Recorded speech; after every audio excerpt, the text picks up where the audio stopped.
प्रिय विद्यार्थियों, आज 9वीं कक्षा की पुस्तक अर्थशास्त्र के पहले अध्याय को पढ़ने वाले हैं।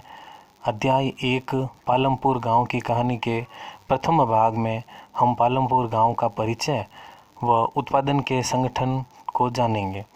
वीडियो के अंत में मैं आपसे इस वीडियो से संबंधित प्रश्न भी पूछूंगा। पाठ के प्रारंभ में अवलोकन दिया हुआ है। इस अवलोकन में बताया गया है कि इस पाठ में हम क्या क्या चीज़ें पढ़ने वाले हैं और क्या नया जानने वाले हैं। मैं पढ़ता हूँ, आप भी ध्यानपूर्वक इसको सुनिए। इस कहानी का उद्देश्य उत्पादन से संबंधित कुछ मूल विचारों से परिचय कराना है और ऐसा हम एक काल्पनिक गांव पालमपुर की कहानी के माध्यम से कर रहे हैं। पालमपुर में खेती मुख्य क्रिया है, जबकि अन्य कई क्रियाएं जैसे लघु स्तरीय विनिर्माण, डेयरी, परिवहन आदि सीमित स्तर पर की जाती हैं। तो पालमपुर गांव में मुख्य क्रिया खेती है। इसके अलावा यहाँ पर विनिर्माण, डेयरी, परिवहन आदि भी सीमित स्तर पर किया जा रहा है। इन उत्पादन क्रियाओं के लिए विभिन्न प्रकार के संसाधनों की आवश्यकता होती है, जैसे प्राकृतिक संसाधन, मानव निर्मित वस्तुएं, मानव प्रयास और मुद्रा इत्यादि। इन सभी साधनों के समन्वय से ही उत्पादन की प्रक्रिया को किया जा सकता है। पालमपुर की कहानी से हमें विदित होगा कि गांव में इच्छित वस्तुओं और सेवाओं के उत्पादित करने के लिए विभिन्न संसाधन किस प्रकार समायोजित होते हैं। तो इस प्रकार से हमने अभी ये अवलोकन पढ़ा है और इस अवलोकन में हमने ये जाना कि हम पालमपुर नामक एक गांव के बारे में पढ़ेंगे और वहाँ पर की जाने वाली उत्पादन संबंधी क्रियाओं को जानेंगे और साथ में ही ये समझने का प्रयास करेंगे कि उत्पादन में किस प्रकार से सभी चीज़ों का समन्वय और समायोजन होता है। सर्वप्रथम इस पाठ में पालमपुर गांव का परिचय दिया हुआ है। पालमपुर आस पड़ोस के गांव और कस्बों से भली भांति जुड़ा हुआ है। एक बड़ा गांव रायगंज पालमपुर से 3 किलोमीटर की दूरी पर है। प्रत्येक मौसम में यह सड़क गांव को रायगंज और उसके आगे निकटतम छोटे कस्बे शाहपुर से जोड़ती है। इस सड़क पर गुड़ और अन्य वस्तुओं से लदी हुई बैलगाड़ियां, भैंसा बग्गी से लेकर अन्य कई तरह के वाहन जैसे मोटरसाइकिल, जीप, ट्रैक्टर और ट्रक देखे जा सकते हैं। तो परिचय के इस पैराग्राफ में बताया गया है कि यहाँ पर आस पड़ोस के गांवों से ये सड़क मार्ग द्वारा जुड़ा हुआ है और विभिन्न प्रकार के यातायात के साधनों द्वारा यहाँ पर परिवहन का कार्य होता है। साथ में ही बताया गया है कि पालमपुर जो गांव है, उस पालमपुर गांव से 3 किलोमीटर की दूरी पर एक थोड़ा बड़ा गांव है। उस गांव का नाम है रायगंज और इसी रायगंज के आगे एक बड़ा कस्बा आता है,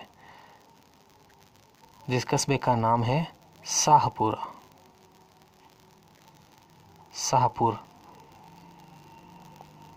तो इस प्रकार से पालमपुर गांव आस पड़ोस के गांव से जुड़ा हुआ है।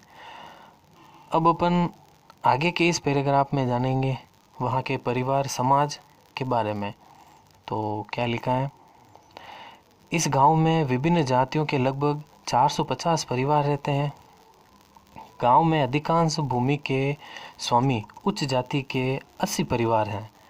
उनके मकान, जिनमें से कुछ बहुत बड़े हैं, ईंट और सीमेंट के हैं। उनके मकान तो जो ऊंचे परिवार या उच्च जाति के जो लोग हैं, उनके मकान पक्के बने हुए हैं और ईंट सीमेंट द्वारा निर्मित हैं। तथा साथ ही कुछ अन्य जातियों के लोग भी हैं। अनुसूचित जाति यानी दलित के लोगों की संख्या गांव की कुल जनसंख्या का 1/3 है और वे गांव के एक कोने में काफ़ी छोटे घरों में रहते हैं, जिनमें कुछ मिट्टी और फूस के बने हैं। अधिकांश घरों में बिजली है, तो उनके मकान हैं वो झोंपड़ी नुमा बने हुए हैं। और यह बताया गया कि इस गांव के अधिकांश घरों में बिजली है। खेतों में सभी नलकूप बिजली से ही चलते हैं। इनका उपयोग विभिन्न प्रकार के छोटे कार्यों के लिए भी किया जाता है। पालमपुर में 2 प्राथमिक विद्यालय हो और एक हाई स्कूल है। गांव में एक राजकीय प्राथमिक स्वास्थ्य केंद्र और एक निजी औषधालय भी है जहां रोगियों का उपचार किया जाता है। तो इस प्रकार परिचय में हमने जाना कि पालमपुर गांव में क्या क्या सुविधाएं उपलब्ध हैं। उपयुक्त विवरण से स्पष्ट है कि पालमपुर में सड़कों, परिवहन के साधनों, बिजली, सिंचाई, विद्यालयों और स्वास्थ्य केंद्रों का पर्याप्त विकसित तंत्र है। इन सुविधाओं की तुलना अपने निकट के गांव में उपलब्ध सुविधाओं से कीजिए। आप भी अगर किसी गांव में रहते हैं या अपने आस पड़ोस के गांव में देखना, इसी प्रकार की सुविधाएं लगभग आपको मिल जाएगी। भारत में लगभग सभी गांव आजकल विद्युतीकृत हो गए हैं और सारे गांवों को सड़कों द्वारा जोड़ दिया गया है। तो एक काल्पनिक गांव पालमपुर की कहानी हमें किसी भी गांव में विभिन्न प्रकार की उत्पादन संबंधित गतिविधियों के बारे में बताएगी। भारत के गांवों में खेती उत्पादन की प्रमुख गतिविधि है। अन्य उत्पादन गतिविधियों में जिन्हें गैर कृषि क्रियाएं कहा जाता है, लघु विनिर्माण, परिवहन, दुकानदारी आदि शामिल हैं। तो कृषि के अतिरिक्त कुछ और भी गतिविधियां चलती हैं। उन गतिविधियों को गैर कृषि क्रियाएं कहा जाता है, जिसमें लघु विनिर्माण यानी कुछ छोटी वस्तुओं को बनाना या विनिर्माण के छोटे जगह, छोटे केंद्र, परिवहन, दुकानदारी आदि को शामिल किया जाता है। ये सभी गैर कृषि क्रियाएं कहलाती है। पालमपुर गांव की सामान्य परिचय के बाद में हम लोग उत्पादन के संगठन को पढ़ने वाले हैं। इस भाग में हम जानेंगे कि किसी भी जगह पर उत्पादन के संगठन के लिए कौन कौन सी चीज़ों की आवश्यकता होती है। उत्पादन का उद्देश्य ऐसी वस्तुएं और सेवाएं उत्पादित करना है जिनकी हमें आवश्यकता है। वस्तुओं और सेवाओं के उत्पादन के लिए 4 चीज़ें आवश्यक हैं।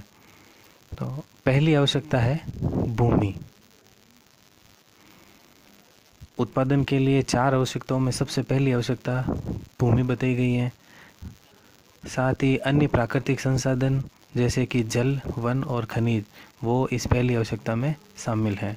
दूसरी आवश्यकता है श्रम, अर्थात जो लोग इसमें काम करेंगे। अब काम करने वाले लोग भी कई तरह के हो सकते हैं। कुछ उत्पादन क्रियाओं में जरूरी कार्य को करने के लिए बहुत ज़्यादा पढ़े लिखे कर्मियों की ज़रूरत होती है। दूसरी क्रियाओं के लिए शारीरिक कार्य करने वाले श्रमिकों की ज़रूरत होती है। प्रत्येक श्रमिक उत्पादन के लिए आवश्यक श्रम प्रदान करता है। भूमि और श्रम के बाद तीसरी आवश्यकता है भौतिक पूंजी। तीसरी आवश्यकता भौतिक पूंजी है, अर्थात उत्पादन के प्रत्येक स्तर पर कई तरह के आगत का मतलब हो गया निवेश। तो किसी भी उत्पादन प्रक्रिया को अंजाम देने के लिए हमें उसमें कई प्रकार के निवेश करने पड़ेंगे। उसको भौतिक पूंजी में रखा गया है और यहाँ पर इसको 2 भागों में डिवाइड किया गया है, क और ख। क्या आप जानते हैं भौतिक पूंजी के अंतर्गत कौन कौन सी मदें आती हैं? पहला है औजार, मशीन और भवन। औजारों तथा मशीनों में अत्यंत साधारण औजार जैसे किसान का हल से लेकर परिष्कृत मशीनें जैसे जनरेटर, टरबाइन, कंप्यूटर आदि आते हैं। औजारों, मशीनों और भवनों का उत्पादन में कई वर्षों तक प्रयोग होता है और इन्हें स्थायी पूंजी कहा जाता है, क्योंकि औजार, मशीन और भवन एक बार खरीदने के बाद कई वर्षों तक ये काम आते हैं। बार बार इनको खरीदने की आवश्यकता नहीं पड़ती है, इसलिए ये एक प्रकार से स्थायी हो जाती हैं, इसलिए इसको स्थायी पूंजी भी कहा जाता है। दूसरी जो मद है वो है कच्चा माल और नकद मुद्रा।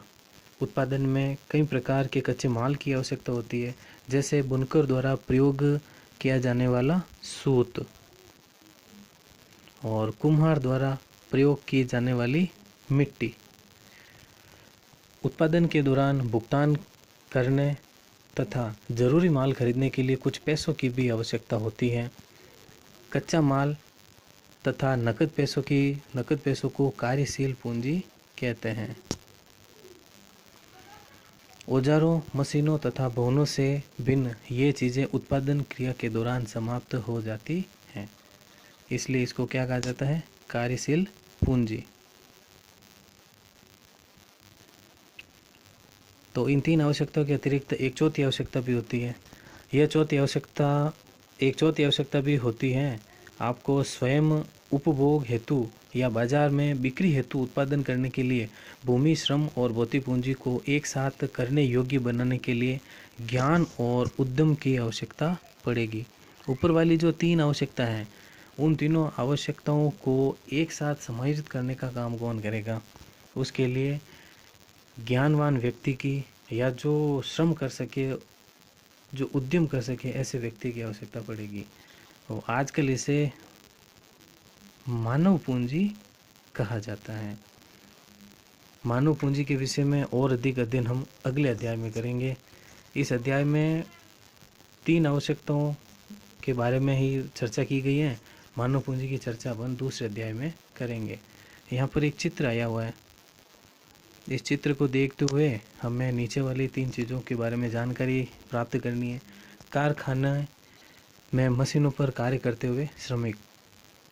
इस चित्र में उत्पादन में प्रयुक्त भूमि, श्रम और स्थायी पूंजी की पहचान कीजिए। तो जिस जगह पर ये फैक्ट्री बनी हुई है वो भूमि कहलाएगी, और जो श्रमिक यहाँ पर काम कर रहे हैं वो श्रम है, और ये जितनी भी मशीनें जो इसमें लगी हुई है वो सारी क्या कहलाएगी? स्थायी पूंजी। श्रम और पूंजी को संयोजित करके संगठित होता है, जिन्हें उत्पादन के कारक कहते हैं। तो उत्पादन में भूमि, श्रम और पूंजी, इसका एक महत्वपूर्ण योगदान है। इसको संयोजित करके संगठित करना या समायोजित करना ही उत्पादन कहलाता है। अतः इसको अपन क्या कह सकते हैं? उत्पादन के कारक। पालमपुर की कहानी को पढ़ने के क्रम में हम उत्पादन के प्रथम तीन कारकों के बारे में सीखेंगे। सुविधा के लिए इस अध्याय में हम भौतिक पूंजी को पूंजी कहेंगे।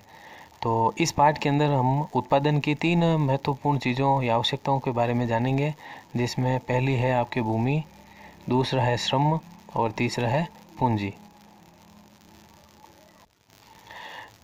तो ये हमने फर्स्ट चैप्टर का पहला वीडियो देखा है। अगर आपको इस टॉपिक से संबंधित कोई डाउट्स है तो आप कमेंट सेक्शन में जाकर कमेंट कर सकते हैं। मैं पूरी कोशिश करूँगा कि आपके हर प्रश्न का जवाब दूँ। आज हमने जो पढ़ा है उससे संबंधित कुछ प्रश्न हैं जो आपको अपनी नोटबुक में कर सकते हैं। इसके लिए आपको इस पाठ या इस पुस्तक के PDF की आवश्यकता होगी, जो आपको इंटरनेट पर आसानी से उपलब्ध है। अगर आपके पास में PDF नहीं है या आपको डाउनलोड करना नहीं आता है तो कमेंट कीजिए, मैं उसके ऊपर भी एक वीडियो बना दूंगा। नीचे कुछ प्रश्न दिए हुए हैं, इन प्रश्नों का आप स्क्रीनशॉट ले लीजिए, जिससे बाद में आपको इन प्रश्नों के उत्तर को लिखने में आसानी रहेगी। कल हम इस अध्याय को कंटिन्यू करेंगे और उत्पादन प्रक्रिया को जानेंगे जो पालमपुर गांव में होती है। ये वीडियो आपको कैसा लगा हमें कमेंट करके ज़रूर बताइएगा। साथ ही वीडियो लाइक ज़रूर करें। अगली वीडियो का नोटिफिकेशन सबसे पहले पाने के लिए चैनल को सब्सक्राइब करके बेल आइकन को प्रेस करें। जय माँ सरस्वती।